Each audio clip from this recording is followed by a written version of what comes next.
In today's video, we are back on the S3, and if you didn't see the last video, go check it out in the top right corner, but a very slight recap.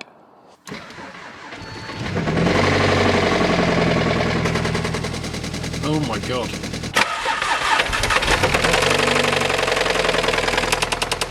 So that's what the engine sounds like, and all we've really done is diagnose that it is not the timing chain. The timing chain was within spec. So I'm pretty much exhausted on what I can do outside in this weather, so we need to get it into the workshop now.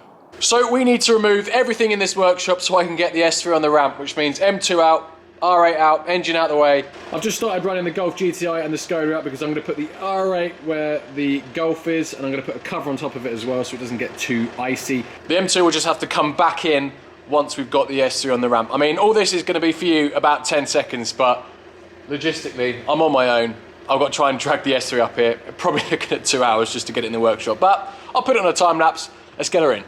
Oh, and do me a favour, please, while you're watching me struggle getting the car into the workshop, please do subscribe to the channel if you haven't already, and also follow me on Instagram at saving_salvage.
So after struggling like mad trying to get the car into the workshop on Friday, the great thaw happened over the weekend. It's now 12 degrees, and yeah, I don't even need this jelly on anymore. The car is thawed out, it should be dry, so we're going to start diagnosing the engine fault. Now I'm going to quickly recap and just show you the 2 fault codes that we had when I read the codes. Right, reduced oil pressure, switch my phone. Crankshaft position, camshaft position. So now we know that the timing is okay, I'm going to just concentrate on that second code, which was the oil pressure switch. So now we could have potentially an oil pump problem if there's no oil getting to the top end. There was oil all around here, look. So there has been oil here. I just need to work out whether that's recent oil or oil that's sat there for a while and the oil pump stopped working. So the first thing I'm going to do is just check the oil filter.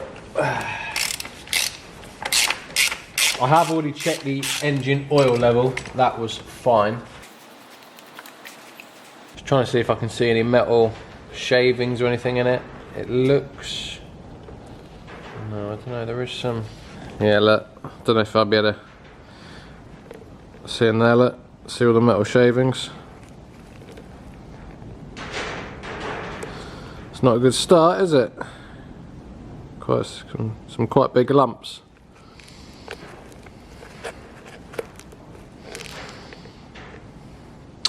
Oh dear. Well, that's a bad start, because that probably means that the engine is probably going to be screwed anyway.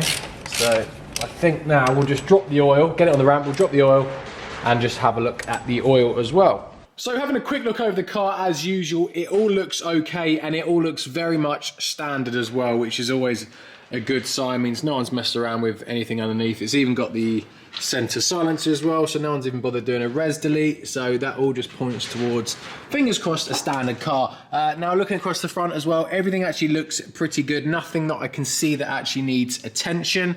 I can't see any evidence of any repairs or anything like that yet. I do have a see, I mean, I think a lot of you noticed in the last video as well, there was the bottle had no coolant in, and yeah, there was quite a lot of coolant on the floor as well. And I can see just like coolant everywhere, all around the back of the engine. I'm not sure where it's coming from, but at this point it doesn't really matter. It's probably, actually, you'd normally say a common problem is at the front here, but it's all at the back as well. So not too sure. But anyway, we'll go ahead and we'll drain the oil from the sump, and then I'm going to re-pour it back into a container, and we'll just see how many metal filings are also in the oil as well.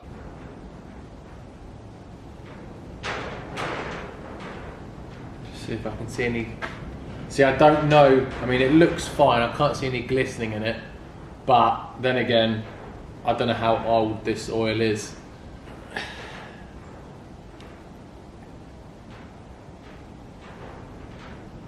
Right, so while we're up in the air, we may as well start by whipping the sump off just to see if we can see anything obvious. I'm not sure if there's any plates or what's in the way, if I'm honest, so let's just take it off.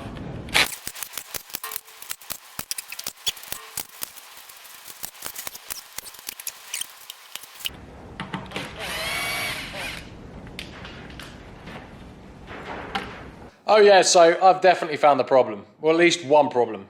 Now, it was a good call removing the sump first, and luckily, after removing the baffle plate, which I've just put in there, one screw, we have quite good access to the bottom end and the crankshaft and the pistons. So, let me just show you what I have instantly found. If I can put a torch, is it gonna stick somewhere? I don't know if I can do this with one hand. So hopefully you can see a bit better. So here are the bottoms of our con rods and the con rod caps here, look. One there, one up there, one there, and one behind the oil pump. So if we just grab the bottom of the con rod here, so this is where it basically bolts around the crankshaft. Do that, look, nothing. If we go over to this one here, which is piston 2, listen. Hear that? There is, if you can see it as well, look. If I push it, there's about 3 or 4 mil movement. So, yeah, bottom end's gone. I'm just gonna spin the engine over to see if it's just piston 2 or if 1 and 4 are affected as well. If it's just piston 2, we might be able to save this engine. If it's 2 and 4 1 and 4 as well, then it might just not be economical. We need to obviously assess damage first, but let me just turn the engine over. So I forgot to show you all my beautiful metallic shavings, look. So we can see all the lovely, massive metal flakes as well, look. I mean, look at the size of that one, that's a massive one. So I'm pretty confident at this point that these will be our shells from primarily piston 2 at the moment. I think 3 and 4 seem to be okay. Let's just try and remove the oil pump to see number 1. There's also some quite big flakes in the gauze as well, look. See in there we go, let's see, 2 massive bits as well. So yeah, let's just try and remove that oil pump and just check out piston 1, and it might just be isolated to number 2. Right, let me just spin the old crank round. I think a load more oil is about to come out as well.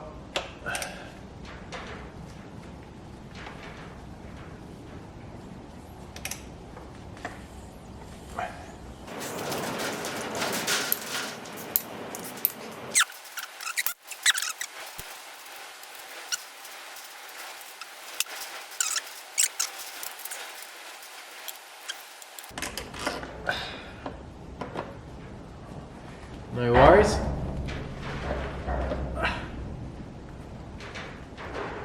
No, feels alright. Feels alright, so I think it might just be cylinder 2, you know. So I can see an access to get to the bolts. Let's get the old cap off.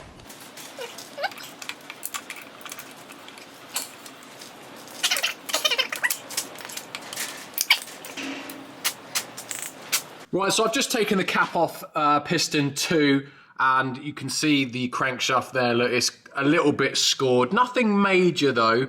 It's mainly surface. It's quite obviously difficult to see through the gap, but it doesn't look like there's any gouges out of it or anything. So here is the conrod cap. Now, the cap is just like this. This is how I took it out. I have just wiped it dry, but there is no bearing in there at all.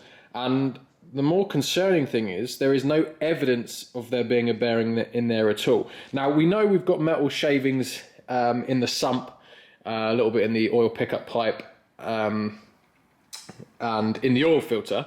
So something has worn, but you would expect to see evidence of a shell in there, but it's just completely clean and there's just no evidence of any melting, anything like that at all.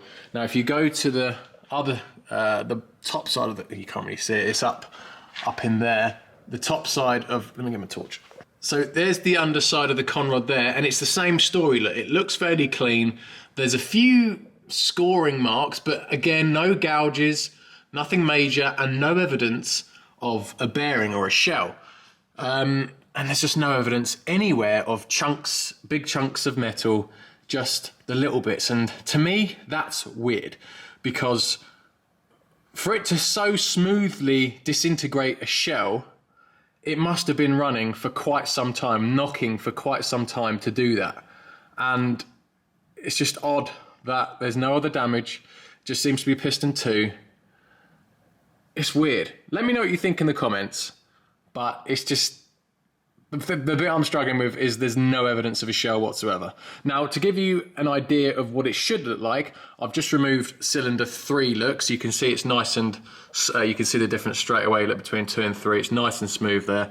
And you can see the bearing, the shell, in the bottom of cylinder 3. Look, it's actually quite scored, so the condition of those bearings aren't actually great anyway, so I am thinking maybe either a lack of oil, pressure, or a lack of oil at some point. But here's the cap. So here's the cap for the cylinder 3, and you can see it is actually quite badly worn and in not great condition. If anything, it's actually in worse condition than the shell with, or the cap with no shelling. So this is the shell. So if we just get this out, here, look.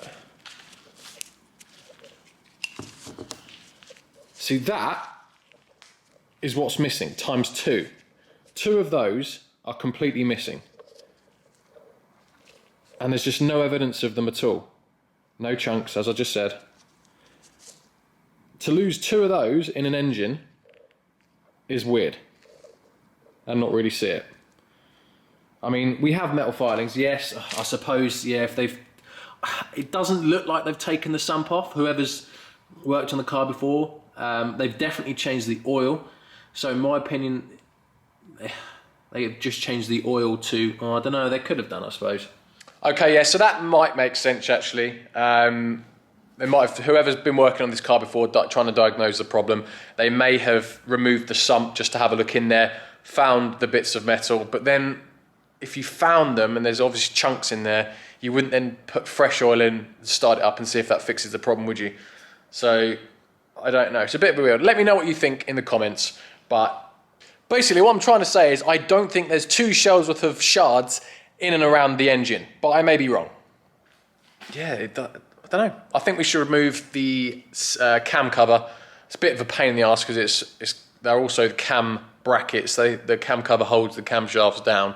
So we're going to have to move quite a lot to get to them. But let's just have a look at the top end to see if we can see any evidence of shards of metal getting up there as well. So first thing we need to do is remove the coil packs, and there are earth leads on them, and someone has kindly really tightly done the bolts, so I've struggled like hell trying to get them off. Once I've done that, I can get the coil packs out, but I think I removed the PCV valve first, and then my camera decides to start condensating and going really blurry like this. So just a quick recap of what I've actually removed, because my camera went all blurry there on the time lapse. I don't know why, I think condensation, but I've just removed the hose clip for here for the intake, and then there was 2 screws for the airbox cover here, and a little grate you can just pull out, and then the airbox literally just held on with 2 rubber grommets, just pull it out and the whole thing comes out. I've removed the 3 screws here for my fuel pump plus vac pump, just to get it out of the way of the cam carrier because it's blocked, bolted at the top here. I've removed my PCV valve, which was about 5 screws here because it gives you access to 4 cam carrier bolts, and then I've removed all, I think there's 20 cam carrier bolts, all T30. And that is pretty much all I've removed. There's a few pipes across the top which I've just removed the bolts for.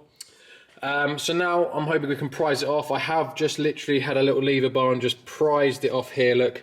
So we've got a bit of a gap. So now hopefully I can just take it off and like, swing it out. Not sure if you can see or not, but I ended up just pulling that pipe out. So I'm hoping we can just prise it off now.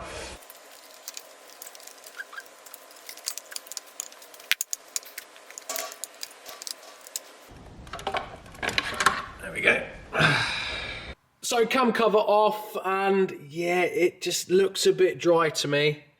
There's nothing obvious jumping out. I can't find any shards or anything, but if you look closely at some of the camshaft, see here, look, here is where it rotates. It just looks a little bit scory. Nothing major. It feels smooth, but just a little bit, you can see the scoring. Now if you look at the other side, here look, there's no score marks on there, and there's just a little bit of scoring on this one as well. A little bit on that one looks alright, but it looks a little bit dry up here. So it's a bit of a risk to, I think this engine would rebuild. I can't see any damage that would make it unrepairable so far anyway, but it's just So in my opinion, we've had a lack of oil somewhere. Either the oil pump's defective or previous owners run it on next to no oil, and yeah, we've just had oil starvation top end, and yeah, one of the main bearing, or one of the big end bearings has gone and disintegrated into the sump, whether someone has tried fixing it before. And well, I know this has been to a couple of people, because I've had 2 people message me on Instagram and say that they bought this car, tried to fix it, couldn't fix it, or didn't fix it. So I don't know how many people have looked at this. It doesn't appear like many things have happened to it.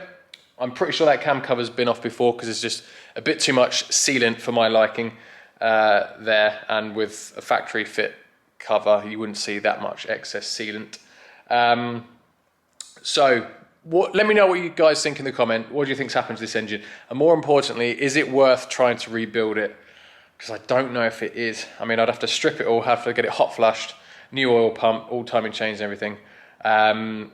Probably one new piston and rod at least. It's just that risk with the camshafts. Are they going to be okay? Because there's that little bit of scoring on. Nothing major, but longevity, is it worth repairing? Let me know what you guys think in the comment, or should I just bite the bullet and bang a new engine in it? So I think that's going to be it for today's video, guys.